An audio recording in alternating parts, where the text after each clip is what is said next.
Israel का दारुल हुकूमत तल अवीव हिजबुल्लाह के रॉकेट हमलों से दहल गया है। दारुल हुकूमत में इमरजेंसी नाफिज कर दी गई है।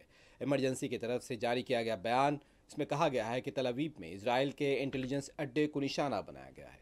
इसके अलावा हैफा में इजरायली फ़ौज के बहरी अड्डे को भी निशाना बनाया गया। अभी इस बारे में नुकसानात को लेकर कोई इत्तला सामने नहीं आई, लेकिन दारुल हुकूमत तल अवीव में मुसलसल धमाकों की आवाज़ें सुनाई दी। बताया जा रहा है कि हिजबुल्लाह की तरफ से वस्ती इजराइल के इलाके में 4 ज़मीन से ज़मीन पर मार करने वाले मिसाइल दागे गए। 3 मिसाइल को रोके जाने का दावा भी किया गया, तहम एक मिसाइल खुले मैदान में गिरा है। इन हमलों के बाद तल अवीव के इंटरनेशनल बिन गोरियान एयरपोर्ट पर खिदमात आर्जी तौर पर रोक दी गई हैं। तल अवीव के नवाही इलाकों में भी हिजबुल्लाह के रॉकेट हमले गिरने की इत्तलात है और इसके बाद अफरा तफरी भी देखी गई है।